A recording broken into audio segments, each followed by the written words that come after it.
2 weeks ago, NASA made history once again. We conducted humanity's first planetary defense test. October 22nd, we had enough data to realize that this object wasn't from our solar system. Astronomers have spent decades looking for objects from outside our own solar system. The great miraculous events, however, tend to take place just when all hope is lost. That was the situation for these astronomers. A breakthrough occurred after decades of stagnation. Suddenly, two things showed up. Researchers from all across the world, including astronomers at SETI and NASA, have been looking into these mysterious encounters. So, what can we learn from them? Exactly what was the impetus for their launch? What is their origin? When can we expect the next one to arrive? Let's find out all these answers in today's video. The first confirmed object from another star to visit our solar system. It looks like a rocky cigar-shaped object with a slightly reddish color. The object, which was given the name Oumuamua by the individuals who discovered it, is up to 400 meters or a quarter-mile wide and very, very long. Maybe 10 times as long as it is wide. That ratio is bigger than what has been seen for any asteroid or comet in our solar system so far. Even though its long shape is strange and not like anything else in our solar system, it may aid us in understanding more about how other solar systems formed. Observations show that this strange object had been floating around the Milky Way for hundreds of millions of years without being attached to any star system before it ran into ours by chance. As soon as it was found, telescopes all over the world, including ESO's Very Large Telescope in Chile, were used to figure out its orbit, brightness, and color. To get the best information, ground-based telescopes had to be used quickly. It was found that Oumuamua's brightness changes by a factor of 10 every 7.3 hours when it spins on its axis. No known asteroid or comet in our solar system has brightness that changes so much and is so long compared to its width. So far, the longest things we've seen are no longer than 3 times as wide as they are long. This unusually large difference in brightness shows that the object is very long, about 10 times as long as it is wide, and has a complicated winding shape. We also saw that it had a reddish color, like things in the outer solar system, and that it was completely inactive, with not even a trace of dust around it. Based on these characteristics, it seems likely that Oumuamua is dense, made of rock and possibly metals, has no water or ice, and turned red over hundreds of millions of years because it was hit by cosmic rays. Based on early orbital calculations, it looks like the object came from about the same direction as the bright star Vega, which is in the northern constellation Lyra. But it took so long for the interstellar object to get there, even at the speed of about 59,000 miles per hour, that Vega was nowhere near that spot when the Oumuamua was there about 300,000 years ago. How Oumuamua got its name? The International Astronomical Union gave the object the official name 1I/2017 U1. The IAU is in charge of giving official names to bodies in the solar system and beyond.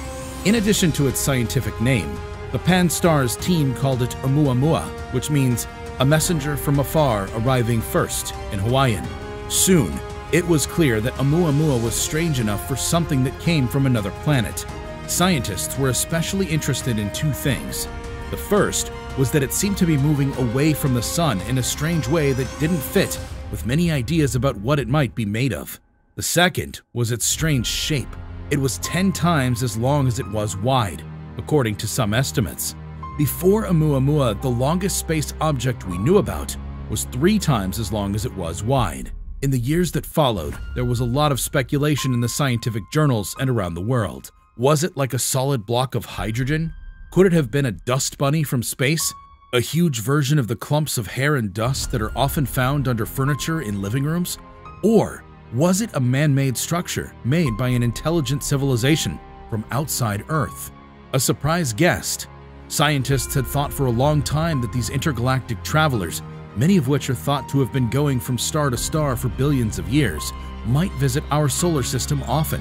But even though hundreds of specialized instruments scan the sky every night, from a snow-covered telescope at the South Pole to the sun-baked Atacama Large Millimeter Array in the Chilean Andes, nothing had ever been seen.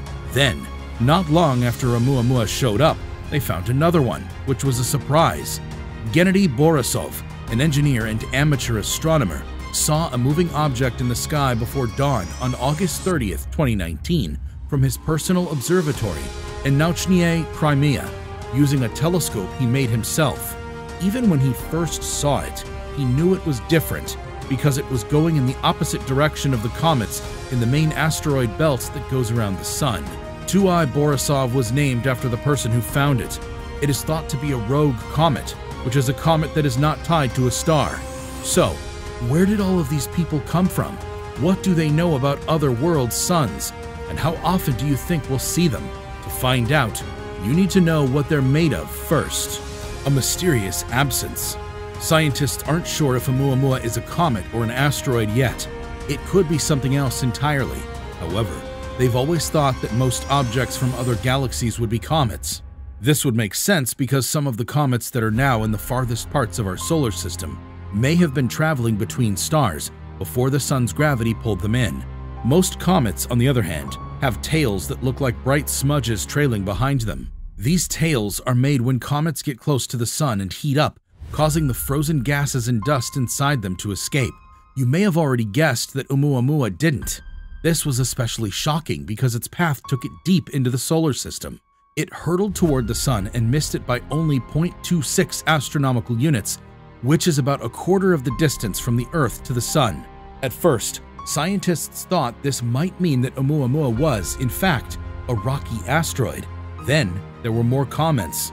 They found that as it moved away from the sun, it sped up in this way. Everyone was confused by this. It's normal for comets to speed up as they move away from the sun after getting close to it. However, this is only because their tails are giving them a boost, like the engine on a rocket. One idea was that the object might be a hydrogen iceberg, which is a big chunk of frozen hydrogen that could have made a tail that couldn't be seen from Earth. But not everyone was persuaded. First of all, no one has ever seen hydrogen ice in space stay cold enough for long enough to form a big object like Oumuamua. And since its freezing point is only a little bit higher than the average temperature of the universe, it seems unlikely that it would have made it the several hundred million years from the nearest place in space thought to make such things. Cooked by starlight, as one person put it, would have made it fall apart. In all the confusion, the idea that Oumuamua might have been made by an intelligent alien civilization started to seem more likely. For example, scientists at the SETI Institute were interested enough to point a telescope at it and listen for any radio signals it might be sending out. In the alien technology scenario, Oumuamua got a push from the sun that can't be explained. This was caused by sunlight reflecting off its surface, which would have to be thin, flat, and reflective, like a sail on a boat. Even though the thing was small, it was very shiny, but nature is a big deal. In September 2020, the sun did something mysteriously fast to another object called 2020 SO. It was first found by the same telescope that found Oumuamua. It turned out to be a rocket booster from the failed Surveyor 2 mission, which was launched in 1966 and tried to land a spacecraft on the moon. It went into space without a hitch, but it lost contact quickly and has been floating around for decades. Like the light sail that Loeb thought aliens might use, it had a flat, reflective surface that could reflect light and move it forward. SETI didn't find anything in the end, but that doesn't mean that Oumuamua didn't come from a long-dead space civilization. A boring comet. Luckily, 2I Borisov has turned out to be much easier to figure out than its companion in space. It is the first interstellar comet that has ever been found. It is thought that 2I Borisov was made up of a muddy mix of water, dust, and carbon monoxide, just like those at the edge of the solar system. It had a tail that could be seen, and it was mostly what scientists expected. Oumuamua seems even stranger because of 2I Borisov. It is thought that 2I Borisov came from an old solar system that was centered on a red dwarf star, which is the dimmest and most common type of star in our galaxy. Based on its speed and path, one international team thinks it might have come from around the white dwarf star Ross 573, which used to be a star and is now about 629 trillion miles from the Sun. They think it went into space after 3 big objects crashed into each other violently in this area of space about 900,000 years ago. An impossible calculation. Some scientists are trying to figure out how Oumuamua and 2I Borisov can be so different from each other, while others are trying to figure out how many other things might be like them. Even after Oumuamua was found, no one knew how rare or statistically unlikely it was that it came to Earth. For all anyone knew, it could have been a once-in-a-lifetime event. Also, our solar system could be full of these small pieces of the larger galaxy that are so dark that they only show up when they pass by the sun. Now, scientists have found 2 ships that can travel between stars. Their guess has been pretty much proven, but it's still hard to know for sure how common these things are and how often we can expect to see them. That pretty much wraps this video up, guys. Thanks for watching. So, what are your thoughts about the discoveries of these mysterious objects? Share with us in the comments below. Make sure you subscribe to this channel with a bell notification if you enjoy watching our content. We upload some awesome stuff here, which you will most certainly enjoy. Hit a like on this video and leave a comment below. See you guys in the next one.